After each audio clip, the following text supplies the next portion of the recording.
guys, I have some background briefing material on the Monoclonal sites. Happy to pass that out. Excuse me. If you have any questions, our press secretary, Christina Pouchard, is available to do any of that.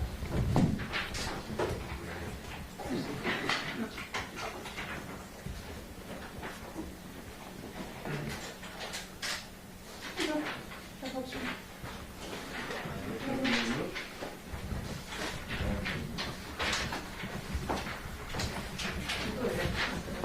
Thank you. Anybody else? Just helpful background for the reporters, that's all. Anyone else want to call this? There you go. Sure. No problem.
Robert, I'm not sure how much I can do this without it easily dropping. What do you want? We need to do one at a time? Chris Perkins with Sunset. It's so nice to meet you, Chris. Yeah, I'm Brady Brown. I can put my tape recorder up there and phone you. I don't think it's going to hurt anything. That's fine. We should have a live stream, and he pull the audio from either the Florida channel or from his Twitter account if it helps. But you're also welcome to do that. It's not going to hurt a thing. All right, thanks. Yeah, no problem. You guys are so quiet. It's our nature. You're allowed. No judgment. Just don't want to knock these things over or have them fall in the middle of a press conference.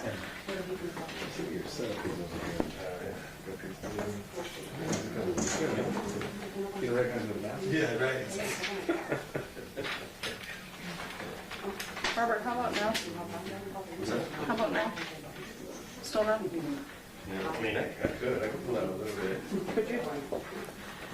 As long as we can get one, guess one in a second. Yeah, it's fine. That's me. Straight up. Just don't fall. This is right? For live feed? No, this is for the audio. We're using the live feed. Oh, okay, yeah.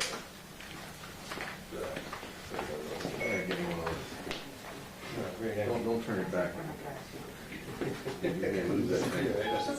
You may lose it. It's kind of cops and courts and breaking news now. I used to be in sports. I was in sports for over 30 years. Oh, wow. And so this is I'm now doing a year. Congratulations. Yeah. It's different. The outcomes are different than winning a losing game. Yeah, I hear you. It looks serious. But yeah, I'm enjoying it. Okay, well, do you have a favorite thing to cover on your new beat? Is that? You know what? Probably cops. Okay, yeah. Yeah. Probably the action. Yeah. It's exciting. Yeah, it is. It is. Yeah. It is. Is it going to be based in here in Broward again? I'm sorry? The show Cops? Is it going to be? Oh, I don't know. I didn't see what Started Fox here in Nation Broward. was going to do. I didn't see. Yeah, really? Yeah. Yeah, I remember Navarro. Yeah. You guys remember? Or the older folk like me. I'm an older folk. Remember Sheriff Navarro? Oh. I've been here since '97. Okay. Yeah, that might have been. This is our 80s. Okay, yeah. It's the same late 80s. I just remember as a little kid, cops would come on the FM, and we had one channel. So the Yeah. theme song. Oh yeah. Yeah, my The theme sister and song. I, This we is would. like King Cowboy days, like right now. So, and Javier Floridian. How is it? Javier? Javier. It's so nice to meet you. I'm Randy. Hi. I heard a lot about you. Oh, really? From, can I ask? From that soft-spoken woman, Pushao. Yes.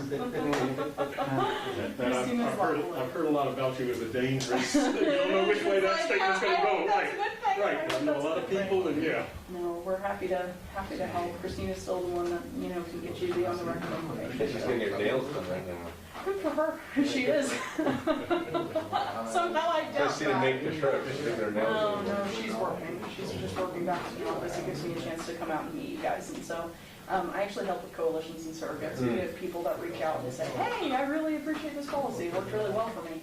And so if they can get those like testimonials and those stories about how it happens, we don't plug them in with journalists. And so if you're looking for to put a face on the story, let us know. I don't have cards yet, but Christina can get you in touch and we'll work it out. So How long have you been together? just up since April, so still kind of early. Oh, okay. Yeah. What did you do before that? I worked at the Department of Homeland Security. I did their applications there, so all kinds of stuff. How did you get into that? Were you a journalist or? I worked at the Hill before that, so and my boss was actually over the committee, Yeah. so had oversight. Who's your co-founder? Congressman Scott Perry from Pennsylvania. I love Barrett. How do you know Scott? Yeah. I've been covering the DCE for years. I don't care with Freedom Caucus. One of the first Freedom Caucus members. I actually saw him last month. He was with all the cast of characters. Yes. Jordan and all that.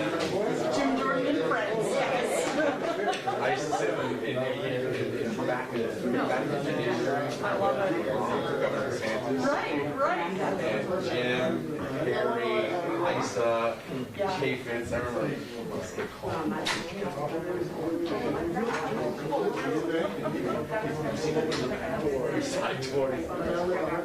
They're never dull. If anything else, they're never dull. They're really great members to work for. Nice people.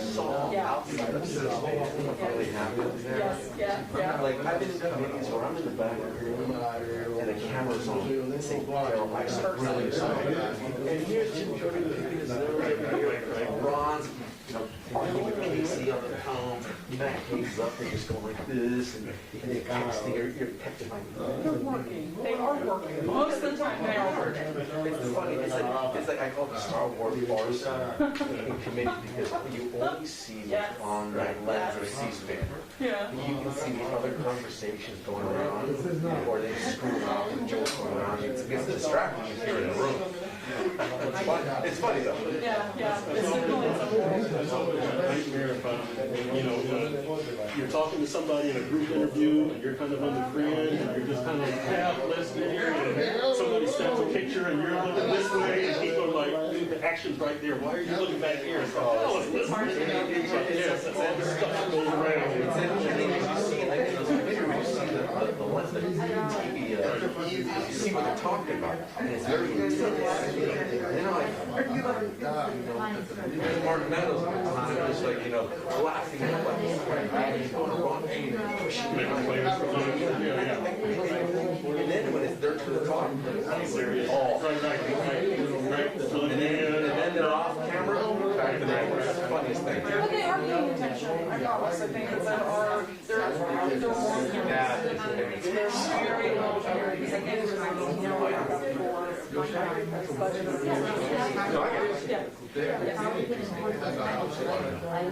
Yeah, all this stuff is going on. That's everywhere. Off the record, whatever. Oh, the best is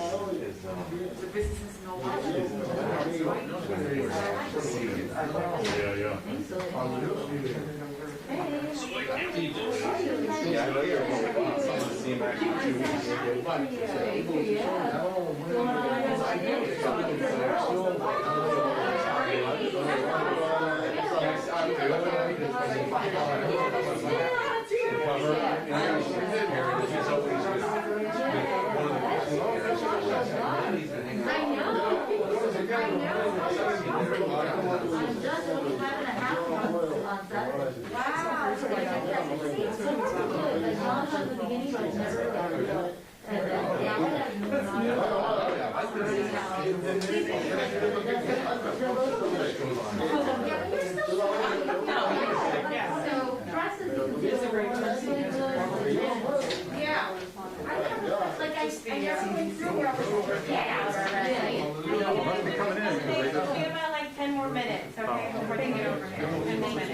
You just sent out a notice on Facebook saying you were live. Towards the other entrance, there's waters there.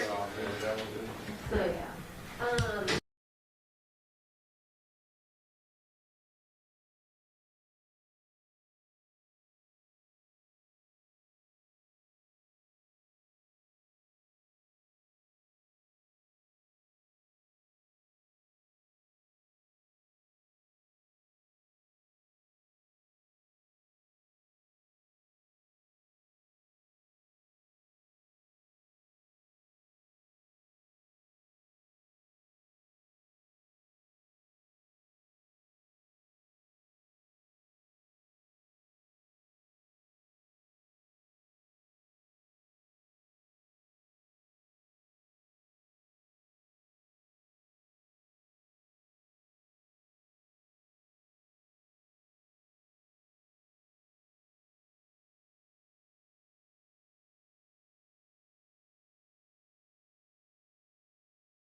You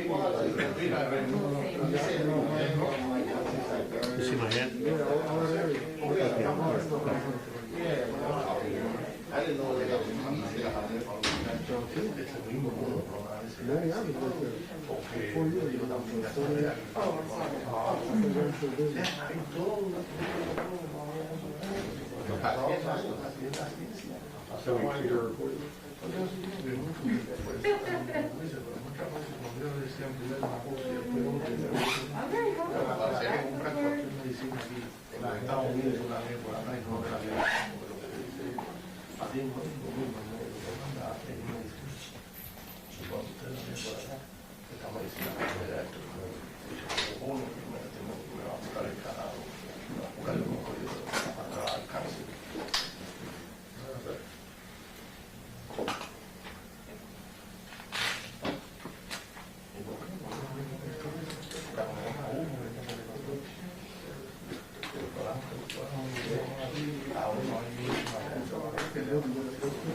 I did a couple of golfs, and for the second one, then I went to the athletic website, and I played golf last year. They were very briefly for 14 years,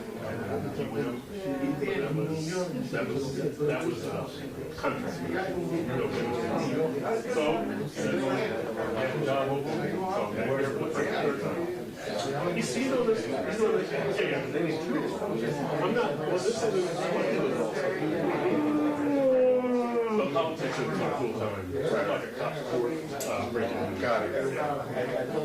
You guys sitting up here for this? Where are you from? Here in Broward, right? I saw your boots. I'm from Texas. I bought these in Austin. You see these scuffs right here? 4 days after I bought them, I flew to DC on January 5th. Those scuffs are being, I was in the house gallery. They made us, they gave us gas masks. All that shit happened. And I didn't want to get that. I had to squat down and I got these scuffs in. Oh, damn. The story I'll always tell. They were brand spanking. There's not a scuff on it. You know what's funny is like from South Florida, somewhere are like Navy, Southwest regions. Yeah, that's kind of a north. There's a black point. Yeah, you went right. I've only been twice. I did the Python Challenge and Surfside. I saw that. He doesn't wear anything but boots. Yeah. Oh, is that right? He always wears but I missed the Python challenge. I was at that when I was really skating.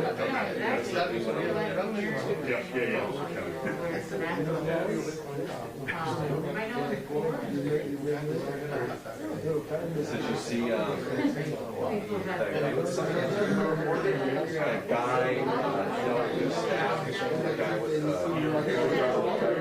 oh, no, I didn't hear about that. Yeah, I saw that. That was my sister's I used to beat up my sister. I would never get in my face. I was getting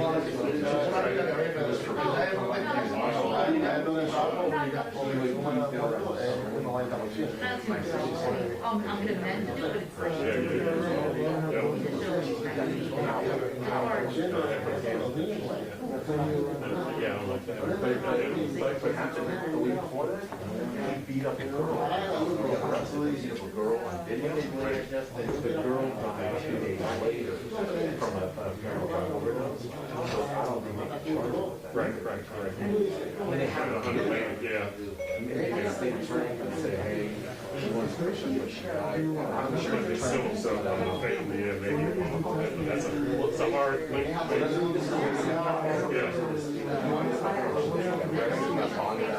Is that better than this happened? I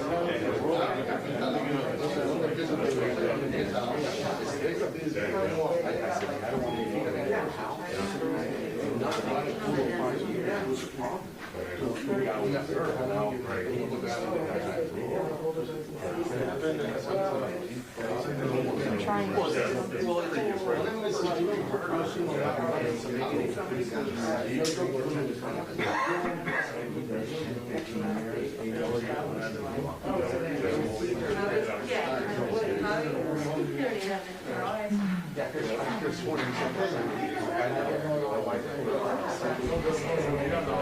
Yeah, yeah. And so I saw it. I saw it. I can't remember. I guess you're popping them.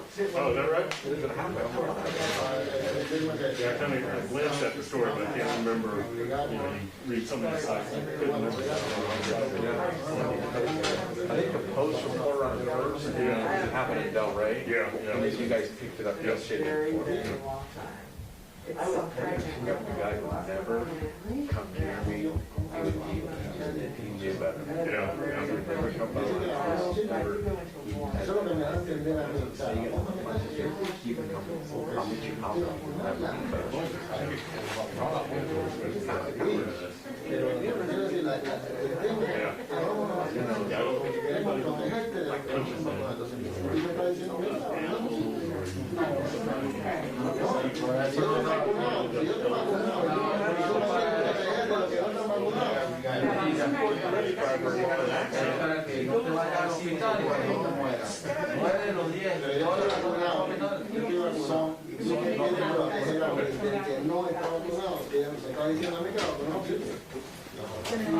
Eso no es mensaje. La vacuna no para prevenir infecciones, para prevenir hospitalización. Ya yo estoy vacunado, ya yo tengo los anticuerpos. Y para esas dos cosas, trabaja muy bien. Pero ya yo estoy vacunado y ya tengo los anticuerpos. ¿Cómo tú me vas a poner a mí de que no está vacunado? Es lo que no entiendo. No sé. Si te pasa algo, tienes que ir al hospital y el hospital no te puede tratar. Quizás de esa manera te pero ya yo estoy vacunado. Exacto, lo puedo coger. Pero lo puedo coger de uno que no está vacunado, uno que ya está vacunado. Cualquiera, lo puedo coger de cualquiera. Pero ya yo me siento más protegido porque estoy vacunado. All three of them, okay. Yo no estoy hablando That's awesome. So you get to Texas frequently or?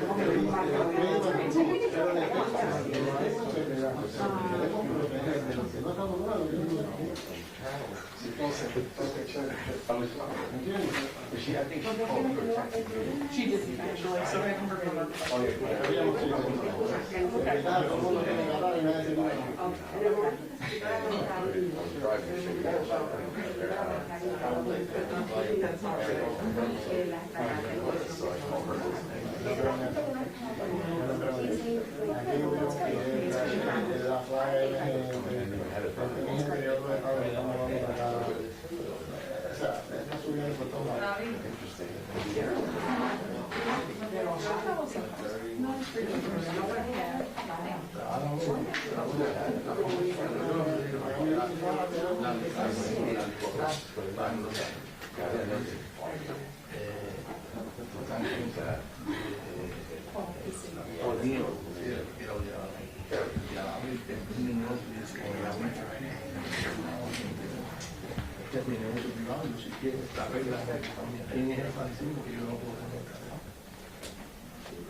La libertad del dueño de ese negocio, el gobierno te está metiendo en los pies. Es lo que el gobierno te dice, lo que Entonces, ahí era. Sí,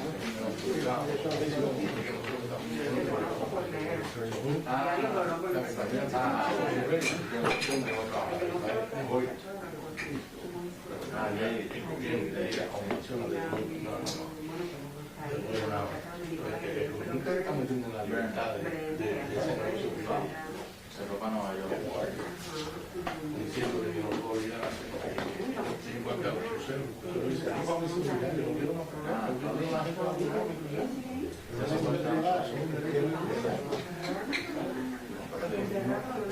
Una Biblia dice, entonces hay gente que dice, no, bueno, está defendiendo los derechos de los gobiernos. I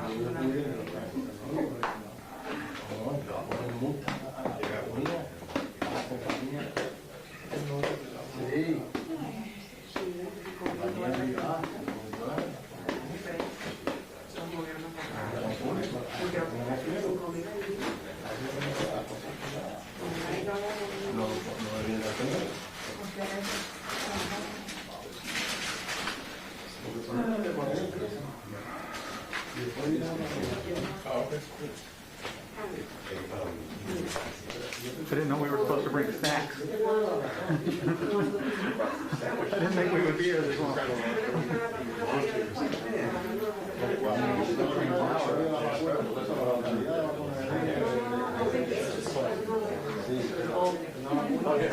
Yeah.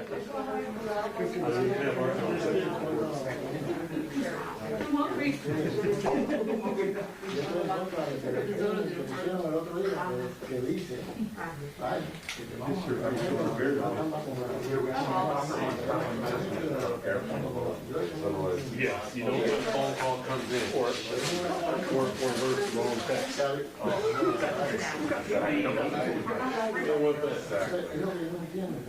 But I've heard you can, I've heard if you can, there's some kind of mode you can put in so the text messages don't come across, so you can block the text. Oh, yeah.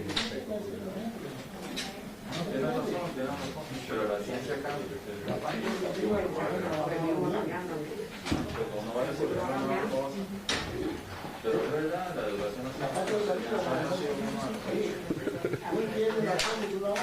Hay gente que no, no es 100%, pero yo creo que no se necesita el problema de la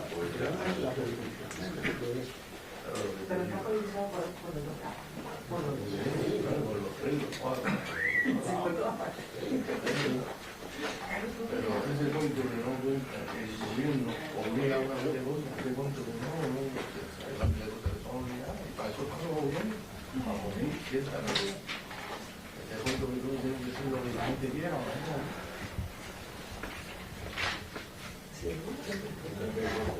Slide back there one time, man. Oh, are they?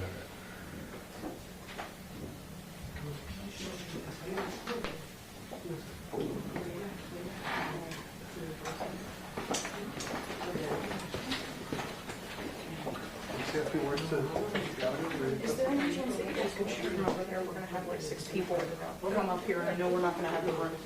Thank you.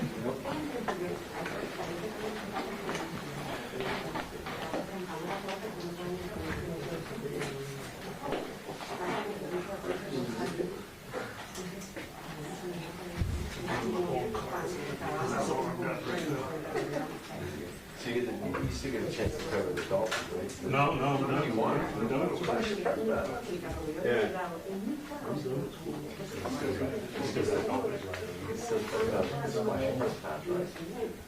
No, it's over because it's set up again. Last year, 2 years ago, actually, now. I mean, I know everybody down there, but to tell you the truth, I have this desire to just like go and hang out. I'm working, Right, because you've done it for so long. well, I just, you know, like if I'm going to go watch a game, I'm going to drink a beer, and you can't do that in the press box. Right. So I can't do that. I've been on a couple of golf games that can't do it. It's a slow pace for me. Football is, the only reason we don't like playing games is because of the crowd. So football is the worst, but baseball and basketball, like the Heat and Harden, I love them. Great facility, no traffic. So, but it's a great facility. I think that's the best stuff. I like watching football on TV because I can get Oh, yeah. they call it commentary. Right. Like the last game I was at, I got dragged there about 2 years ago. And I'm sitting there, oh yeah, I forgot about the TV timeouts. I'm sitting there waiting, and then the play goes over. There's everything else in the football. I left that out. It's really fun. Football's got a lot of action and the ball that they play. It's just as simple as baseball. It's like ball and play, like the actual time you ball and it's Last time I was at a baseball game, Of course, I need to be with this.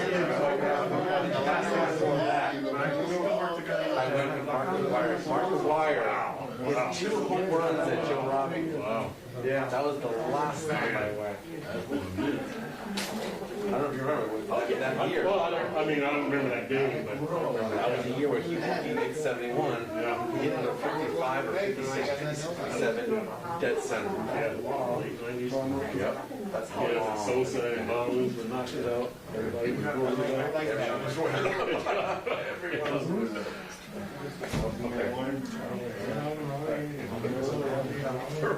Everyone was blowing it up.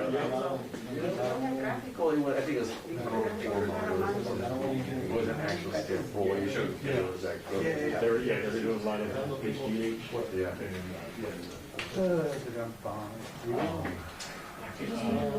Okay, no, I'm good. You're welcome to do that. Stand back here with me, that's fine, but just so that you know, okay?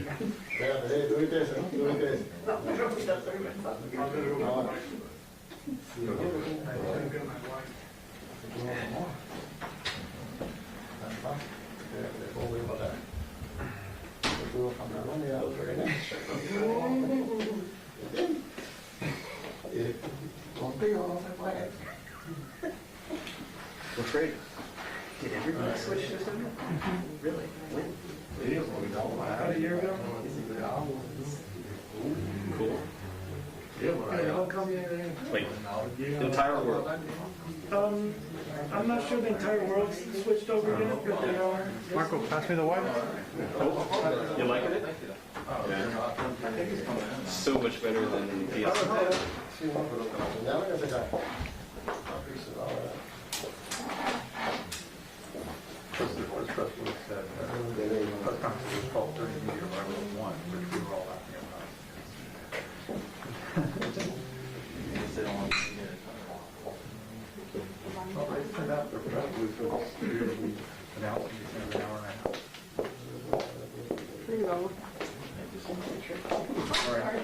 Okay, they should be here in a few minutes, okay?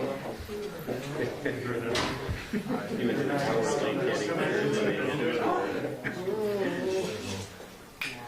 they went in the clinic with the That's the question.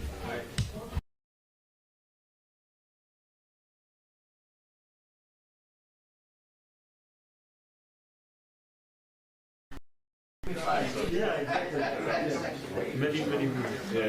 Just, I want it to be out of the way when they can. Yeah.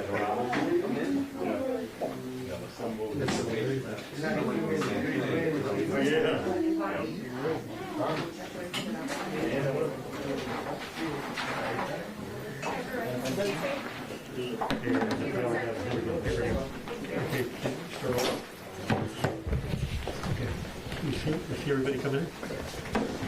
You see?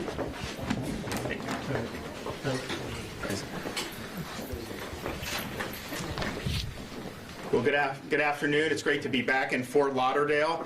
I want to thank Shane Strum for hosting us here. Also want to recognize Representatives Fabricio and Lamarca. Also, we have Dr. Aldo Calvo, Broward Health Medical Director of Ambulatory Services.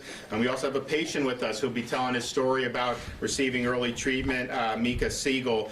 So I want to thank him for being here as well. We are excited to be able to say we've done well over 90,000 treatments with monoclonal antibodies just at the 25 state sites that we've had.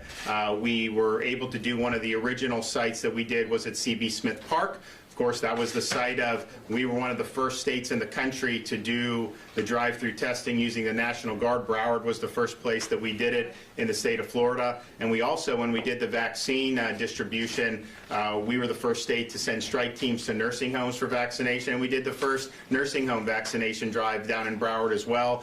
So CB Smith has been a really great place to get a lot of this done. And so we were happy to be able to do that very early on. And the results have been really positive. As you can see, we've seen really significant reductions in hospital admissions, in the hospital census, in visits to the emergency department for COVID-like illness. I think we've had, I think one of those, I want to get it right. So there's been 24 consecutive days where the census statewide for COVID positive patients has declined. And when you're on a downward trend, obviously you would expect to see negatives, but usually it'll pop up and then go down on a downward trend. We've actually had 24, and I think if you look, it's probably been something to the effect of 29 of the last 30 days, but certainly to see this go down 24 days in a row, it's going down significantly, and we think having the availability of the early treatment has made a big difference. Here in South Florida at the Pembroke Pines C.B. Smith Park, we've done about 6,000 treatments just at that one site. We've done about 6,000 at the Tropical Park site in Miami, and we've done close to 5,000 at the West Palm Beach site. And those sites are open 7 days a week from 9 until 5. If you want more information about locations that are offering monoclonal antibody treatments, you can go to floridahealthcovid19.gov. If you want to register for a treatment, you can go to patientportalfl.gov. So a lot of people registered on that same site for vaccines many months ago. Now you can go and register for monoclonal antibodies. We also, when we set up these sites, part of the reason that we did it was actually Shane was on a Zoom call with some hospital CEOs. This was probably at the end of July, beginning of August. So we see this surge of patients, we see this wave, and we are looking, okay, what's going on, what can be done?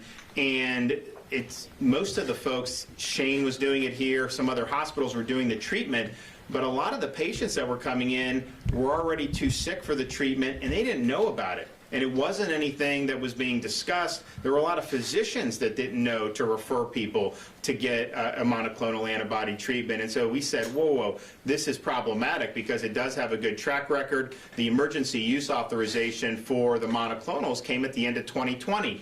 And we were talking with the doctor and with Shane earlier. The vaccine was, of course, the thing that everyone was talking about. I mean, Shane Canty was working chief of staff at the time. I mean, I flew to D.C., I met with Warp Speed, we had all the plans to do all the stuff with vaccine distribution, did very well with it. But this was something that was available during the time. Some hospitals, like here in Broward, embraced it. Tampa General's been involved with it. Not all did, and many physicians was not something that they knew a lot about. So we saw that patients were going in. We saw very few of them had done this treatment prior. So we wanted to raise awareness about it, but we also understood that as awareness is raised, you need to make sure people have access, and so that's why we decided to set up these state sites. We were able to do a high volume of patients because the Regeneron treatment had been approved recently for subcutaneous injections. Now, what they do here and in most hospitals are the IVs, which is very effective, but it takes a little longer to be able to hook someone up with the IV. We're in a situation now, you do 2 shots to someone's belly, a shot to each arm. It takes a matter of minutes to do that. They still have to be observed, but you're able to do a lot more patients. And so we were able to do this, ramp up these sites really in no time and be able to serve a lot of folks throughout the state of Florida. But we also understood part of the key to this is getting it early. So particularly if you're a high-risk group, if you get infected, if you do it early, your chances of this succeeding are very, very high. If you wait until you're sick enough to need to be hospitalized or worse yet, be in intensive care, the chance of this turning that around really declines dramatically. However, sometimes people will get infected and then maybe it's hard to see a doctor. You used to have to get a referral to be able to go with the hospital sites. Our sites, we did a standing order with the Surgeon General that basically said if you meet the criteria in the EUA, if you're elderly, if you're overweight, if you have diabetes, heart, lung, the normal comorbidities, you're able to come directly to our sites and do it. And I was actually speaking to the head of Regeneron, and he said, you know, that's a really important thing because time is important, and if you can get in quicker, the chances of succeeding. So that standing order has been there, and I think has served a lot of people well. We also knew when we had the roundtable, you know, what we were seeing was, you know, these were infection waves throughout the South, also Pacific Northwest and Hawaii, you know, that were exceeding what we've seen throughout the whole pandemic. You did have fully vaccinated people testing positive. It was not a rare thing.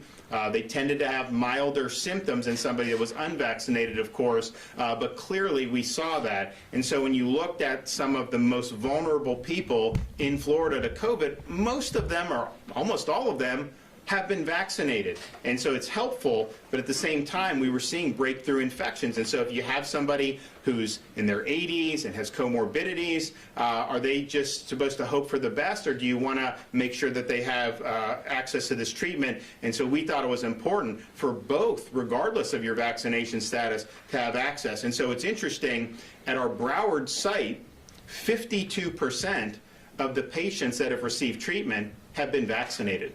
69% of those over 60 that have received treatment at the Broward site have been vaccinated. In Miami-Dade, almost 60% of everybody that's been treated at the Tropical Park site has been vaccinated, and 73% of the patients treated at the state site in Tropical Park that are over the age of 60 have been vaccinated. And so I think that the message is you do need to have treatment as an important component when you're dealing with COVID.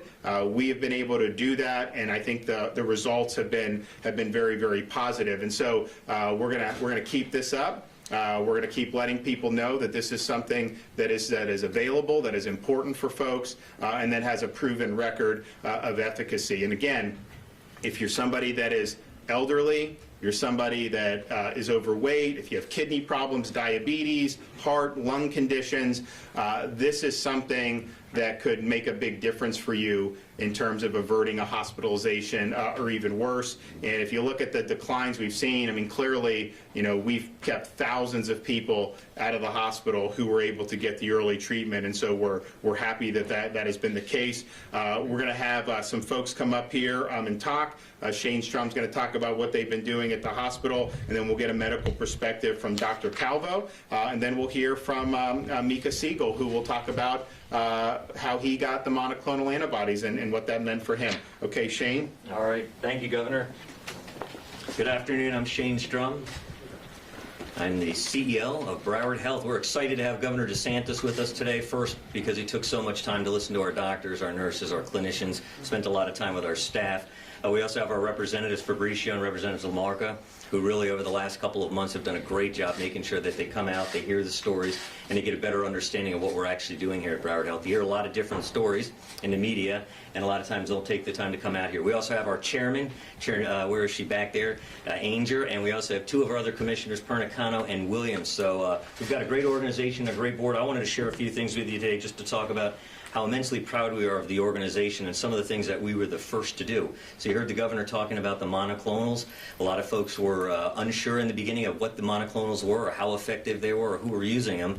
Chair Ainger and a lot of the others back in December actually requested that we start to look into the monoclonals, investigate them, and do that. So if you look at it, last December, as the world celebrated the arrival of the long-awaited COVID-19 vaccine, another weapon in our arsenal against COVID became available.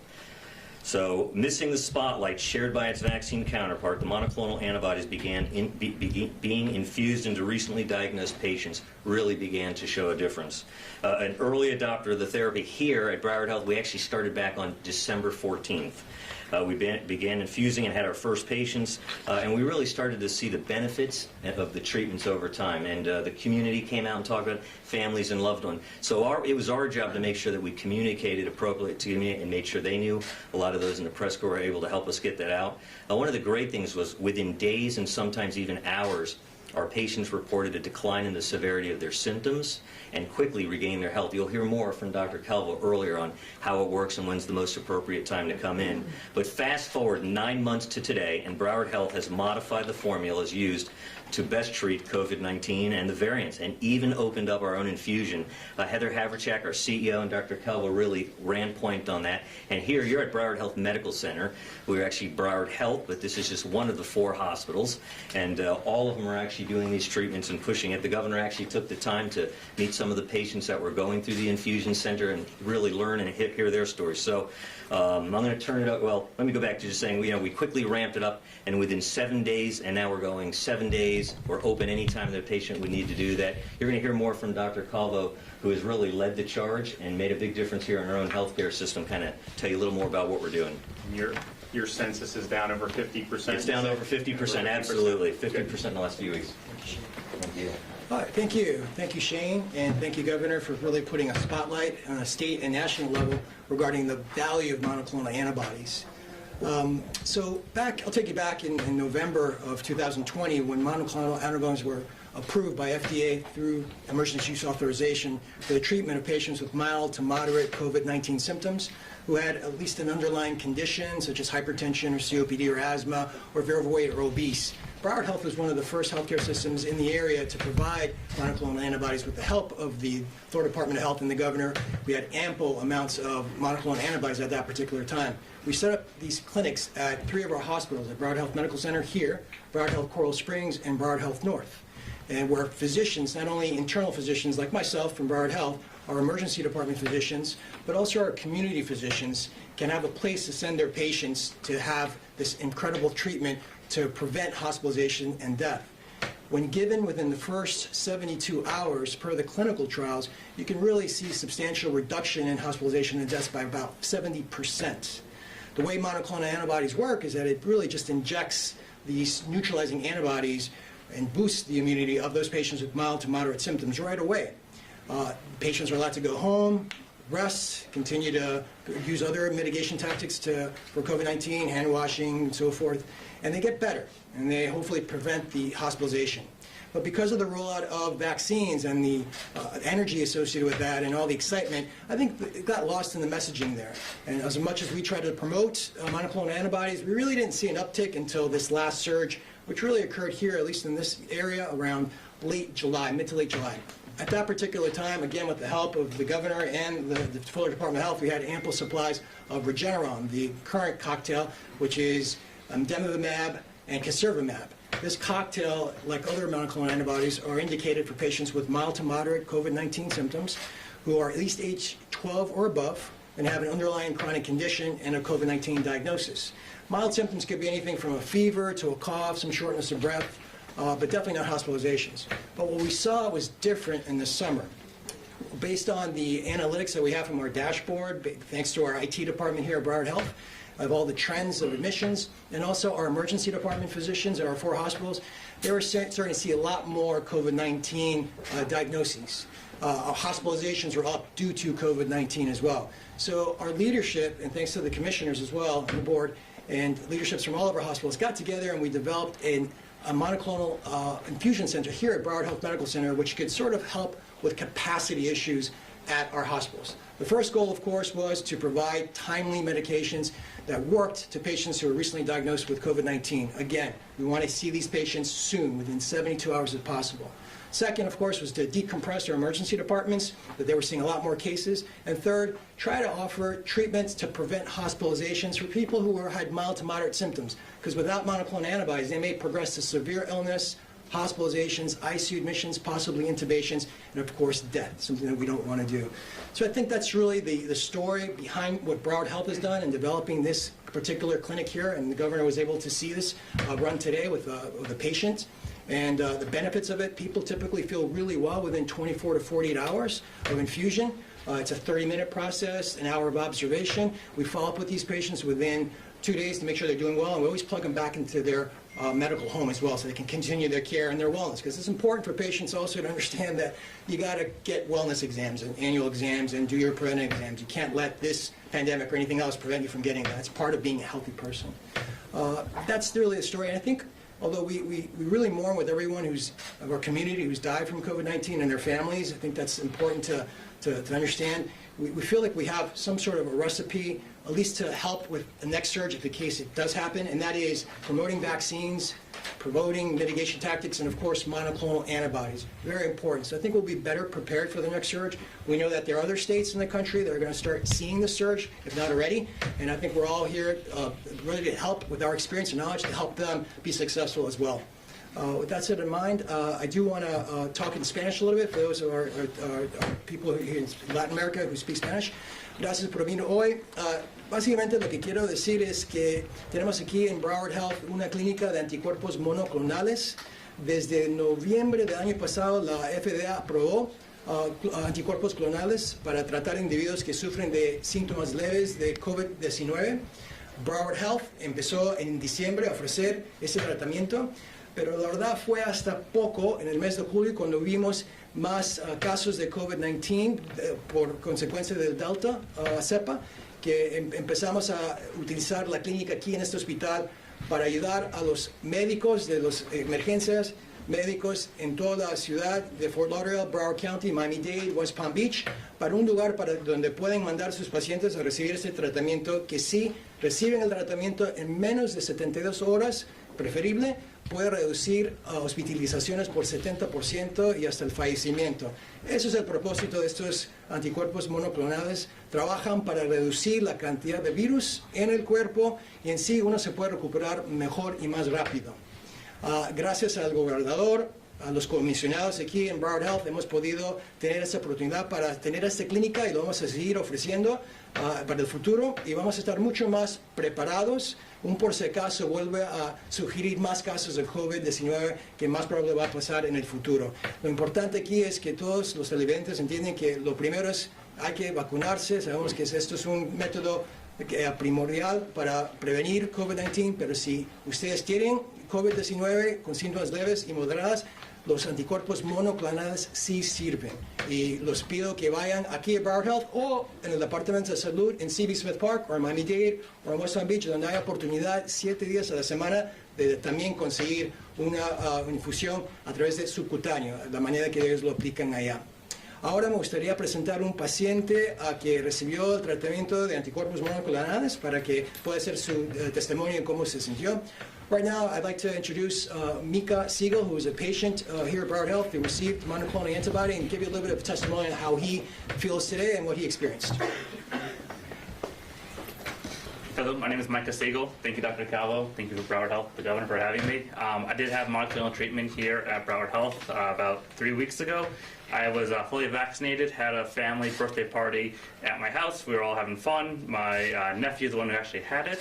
We all ended up getting sick, so I ended up calling Broward Health. They recommended I get the monoclonal treatment. I was sick for about 2 or 3 days before I got the treatment in. I then ended up coming in here inpatient for the treatment, and about 24 hours later, I was almost relatively symptom-free. The symptoms were about, severe headache, head congestion, colds, low-grade fever. And about 24 hours after that, it was basically gone. I felt, immensely better. Super appreciative of being able to have the treatment. And I think just a great opportunity for everybody to have to know about. Whether you're vaccinated or not, you should still be able to get the monoclonal treatment. And thank you.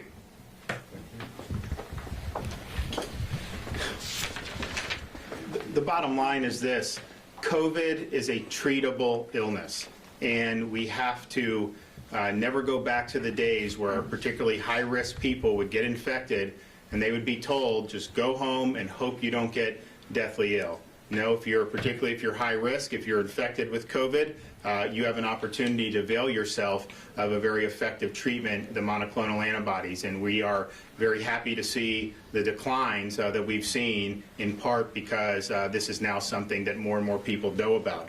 Now, this is something that I think, as the doctor said, you're going to see the fall and winter surges in other parts of the country. The COVID works differently geographically. That was happened in 2020. And, I think that's going to happen again. Hopefully it peters out, but I would not bet my money on that. And so the question is how do you deal with that? And clearly, you've got to have early treatment be part of your approach. And so we're going to make sure we continue to do that here in the state of Florida.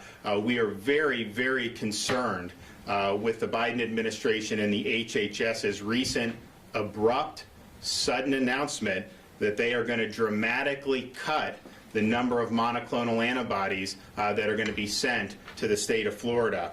Just last week, on September 9th, President Joe Biden said that his administration would be increasing shipments of monoclonal antibodies in September by 50%. And yet, on September 13th, HHS announced that it was seizing control of the monoclonal antibody supply and that it would control distribution And then on September 14th, the announcement was more than 50% of the monoclonal antibodies that had been used in Florida were going to be reduced. So this is a dramatic reduction. And I'd say it's doubly problematic because what Shane Strom and folks in Tampa General and these other hospital systems that have been doing this, they're not getting it from the state. They get it, it's drawn down from, it had been Amerisource Virgin, so they get that, and then when they need more, they request more, they do it. What the HHS and the Biden administration is now doing is they're saying that all of the reduced amount will go to the state, and we're responsible not only for sourcing our sites, which we're happy to do, but any infusion center, any provider, any hospital will have to come through the state. And to just spring this on us, starting next week, we're going to have to do that. There's going to be a huge disruption, and patients are going to suffer as a result of this. And so we're going to work like hell to make sure that we can overcome the obstacles that HHS and the Biden administration are putting in us. They say they're cutting it because of equity. Well, look, the South has had higher prevalence this summer. That will shift, and then as more states and other parts of regions need it, we understand that. But part of the reason we've used a lot is because I have made it a priority in the state of Florida. It had not been a priority at the federal government level for months and months and months. We saw the need. We saw patients that were coming in. We saw a gap in understanding amongst the population. 100% of our population knew that there were vaccines. I would be willing to bet probably less than 10% had a firm understanding of monoclonal antibodies. So we saw that deficiency. We saw a lot of physicians didn't even know that this was an option, and so we acted. We were able to raise awareness, and we were able to expand access for people, which is very important. That should be celebrated. I mean, if we had sat on our hands, just think of all the 90,000+ people that would not have gotten this treatment. Many thousands would have ended up in the hospital, and of course, some of them would have ended up dying. So it has saved lives here in the state of Florida, and the fact that we've led on this issue, I get people writing into my office from all these other states. Saw your press conference. I had no idea that this was something available. I'm trying to get it in my state. So the demand has increased because a lot of people didn't know this was out there, and now people far beyond Florida know that this is out there. So we're proud to have led on that. We think it's made a difference. We think it'll make a difference in these other states. But man, to just kind of pull the rug out from anyone a week after the president himself said they were going to be increasing the distributions by 50%, it's very, very problematic. What I am doing, though, is we're going to try to cover the bases. I had a call yesterday with GlaxoSmithKline executives about their new monoclonal antibody. How do you pronounce it? Sotrovimab. Yeah, I always mess that up. So Sotrovimab was given EUA, I believe, in May. So the Eli Lilly one, which is kind of now coming back, but the Regeneron, that was at the end of 2020. Sotrovimab was EUA in May. The clinical data on that was even better than the clinical data on the Regeneron, 85% reduction in hospitalizations. It is not approved for subcutaneous injection, so if we get it and we use it at our sites, we'd have to expand the amount of IV treatments that are available, which we're going to be willing to do. So now, they do not have a direct purchase agreement with the federal government. Federal government's bought all the Regeneron. They just upped it for another shipment. Honestly, that should have been done many months ago. But we are not able to buy it directly from Regeneron, given that we do think we can potentially order some Sotrovimab. And we will do that if we can. It has been, the clinical data is great on it, and so we would be able to potentially use that to meet any of the shortfalls. But this is something that when you have something that has worked, you should want to continue doing that. We've been throwing a major curveball here with a really huge cut from HHS and the Biden administration. Even though you see the numbers, I mean, I think that we're all very happy where we are today versus where we were a month ago. Much better trends, and we've kept a lot of people out of the hospital. So we're fighting. We're going to make sure we leave no stone unturned. Whoever needs a treatment, we're going to work like hell to get them the treatment. And I am happy that even though the awareness of this has gone up, we've actually seen a decline in the number of people going to our sites. And I think that's because there's less of a need for it, because the prevalence has gone down, which is great. And so hopefully that will continue. But we know that there's going to be people that need this in the interim, and we have a responsibility to be there for them, and that's what we're going to do. Okay, happy to take some questions. Governor, obviously monoclonal, you've been pushing that for months now.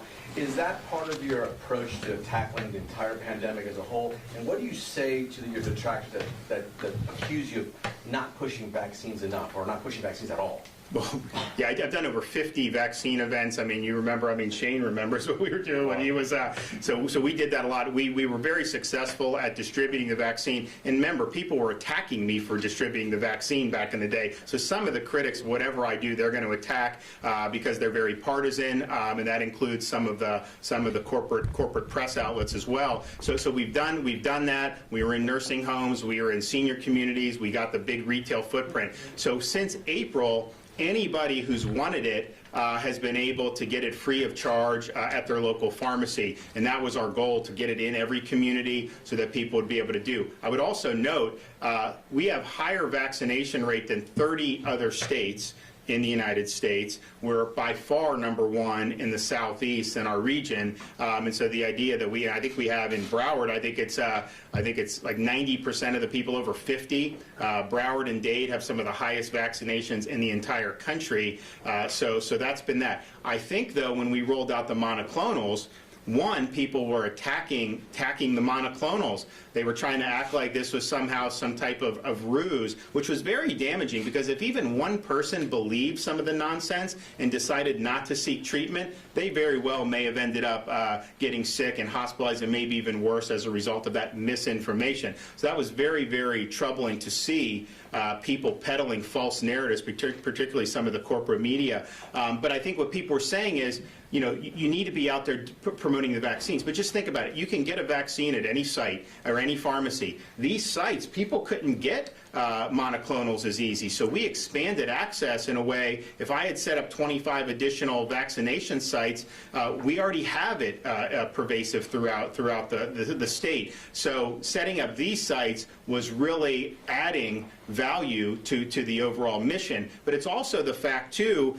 that yes, you know, get vaccinated, but in the midst of a surge, the vaccine doesn't, one, take effect immediately. Takes 4 to 6 weeks, usually about 6 weeks to get that protection. So when we're talking about into August, when we were kind of at the height, people needed answers that, okay, if they're infected, what can you do? Also, the vaccine is a preventative, it's not a treatment. So we had people, both vaccinated and unvaccinated, who were testing positive, and the question is, what do? You need a treatment. So it's not an either-or situation, it's really both, but I think the data is pretty clear. If you look at Israel, they're on their third booster shot now, or their third dose across their population, one of the highest vaccinated countries in the world. They hit their record number for cases. And so clearly you have to have something on the back end as well. If you're somebody that's high risk in particular, the vaccine will reduce the likelihood that you end up hospitalized or dying. At the same time, you do have high risk people who still need to get a treatment, even if vaccinated. And so I think you can do both, but I think what we focused on monoclonals, we were filling a gap that was as big as the Grand Canyon in terms of, because the federal government was not promoting this at all. The use, even people in Biden's administration acknowledged it was incredibly underutilized. And so here we were in the middle of a surge. People needed help, they needed treatment. This was the most proven response that you could do in terms of the early treatment. And we did it, and look, I mean, the results are very positive as a result. Now, we don't know what's going to happen going forward. If you remember last year, you know, we had kind of a slow increase throughout the late fall and into the winter. Didn't peak nearly as high as the northern states did. Nevertheless, we anticipate at some point, it's going down now, it's probably going to go back up at some point. And so the fact that this is something that people understand is available, you know, that's going to be huge. I think if the federal government from the beginning had said, you know, get vaccinated, but then if you get infected, here's a great thing, I think we could have averted in this country a lot of people going to the hospital, and I think it would have saved a lot of lives. And so that wasn't a priority. It is a priority in Florida, and I think we'll be better off for it. Governor, we're going to reach 50,000 deaths today for vaccine mandate. As recently as yesterday, Broward County is on the record as saying that they are considering a vaccine mandate as soon as possibly at the end of the year, if perhaps enough of their employees do not get vaccinated. They're offering a big incentive, $500 for employees to get that. They're giving them a 60-day window. What are your thoughts on that? They say that they debated it, but they held off. But if enough... Well, I think offering incentives, providing information, encouraging, I think is well within their rights, and I think that would be totally appropriate. What's not appropriate under Florida law is to fire somebody based on this issue. We got to protect people's jobs. We got to protect people's livelihoods. If you look at the cops and the firefighters and some of these folks who are basically being put under the gun now, my view is look, forcing somebody out of a job who's been serving us for how many months and a year and a half during the pandemic, anytime they had to respond, they did. They responded to COVID positive patients all the time, and now they're being told that they're going to lose their job. That is fundamentally wrong, and I would also point out, particularly with the first responders, many of them have recovered from COVID. I mean, we now know definitively that that's providing strong protection if you've recovered from COVID. So I'm all about education. I'm all about providing, if they want to provide incentives, that's fine. Although, some of the states that did these lotteries, that didn't end up really moving the needle very much. But nevertheless, I think that's within, what would run afoul of our law is to fire somebody over this issue. We do not want to destroy people's livelihoods. We do not want to have their jobs go. That really will upend a lot of families. Yes, sir. Sure. There's good. Today we're going to have 50,000 deaths. In fact, we've surpassed them according to the CDC update. How should Florida reflect on that, and what do you think about that? Well, I think it's been a really tough year and a half. If you look at folks, and particularly for this wave, yes, you still had more that skewed older, but you had more people, law enforcement.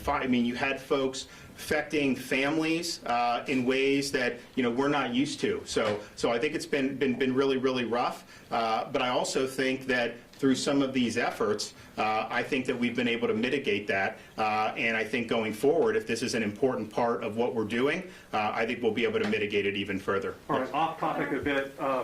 For months before the pandemic, you didn't sign any death warrants. Does anyone else have any questions about this, the monoclonal before? How are you going to enforce the fine? How are you going to enforce this fine? What do you mean? For the vaccine passports, $5,000 fine per county employee. How are you going to enforce it? So, well, they'll be announcing that. I mean, hopefully it doesn't come to that, but bottom line is firing somebody will result in those kind of consequences. And so just look, my concern with this is a number. The Biden mandate is private. Our law affects the government. They didn't get into private in the legislature. I mean, I think all employees should be protected because I think it's wrong to lose the job. But think about how counterproductive this could potentially be. You have a number of nurses, people working in healthcare, who have declined. They were the first ones that had access to it. We came in nursing homes and healthcare staff, and a number of them declined for whatever reason they did. Many of them have recovered from COVID, of course.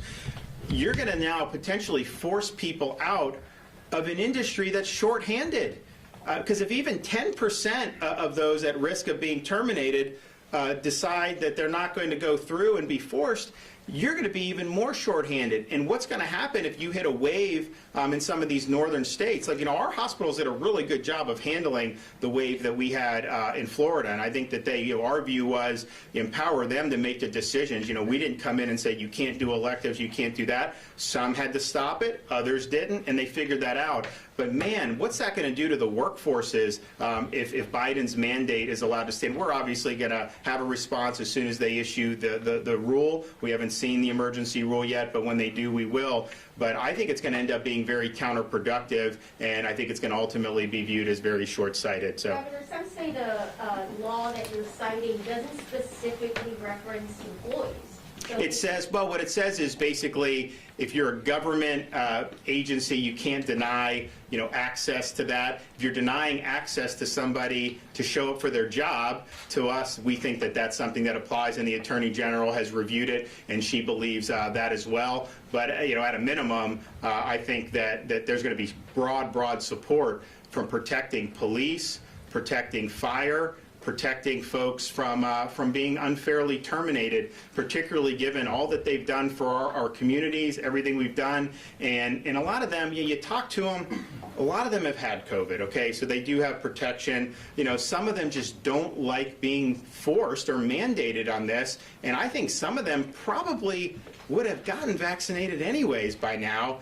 But just when you threaten that, I think some people view it as a matter of principle. When I saw the Orange County fire in Central Florida, they have a number of the firefighters who are vaccinated, but they're refusing to show proof of that in solidarity with some of their other folks. So let's be more understanding of people. Let's try to educate. Let's try to provide data and information. But let's not threaten somebody's job or livelihood over this. I just think it's totally counterproductive. I think it's totally unfair, and particularly for people who, there were some folks during the pandemic who just worked from their home. They were not necessarily out and about a lot, and that was their choice to do that. But the police and the fire, they didn't have that luxury. You can't respond to someone in need via Zoom. You got to be out there. You got to be in the fight. And they were, for us, that was one of the reasons why we did the $1,000 bonuses in this past legislative session. And part of the reason why on 9/11 we reflected 20 years, of course, the lives we lost, which has been devastating. But all the people that were running into those buildings, trying to save people, that's what it's all about. So let's stand by them. Yes, sir. Everybody else in this room was wearing a mask when they weren't speaking. You chose not to. Why did you choose not to wear a mask today? Oh, I have one in here. And so when you were standing there, you weren't wearing it? We wore it in here. As soon as I'm going, we'll wear it out. So, okay, well, good. Well, we're going to hit 100,000 treatments very soon, and we're the fight about making sure Florida is not shortchanged on these monoclonals. That's going to be front and center for us. We want to make sure that any Floridian that needs this is able to get it. But we're also mindful of the fact that we're facing a massive cut in monoclonal antibody treatments abruptly. Just after the president said they would have a 50% increase, we're now seeing more than a 50% cut for the state of Florida. So we're going to fight like hell to make sure that our folks get what they need. Governor, okay, we good? Governor, another question, please. This way? We can help you. Oh, yeah. Christina, please join our press secretary. Does anybody need to pull aside who's Dr. Calvo or the patient?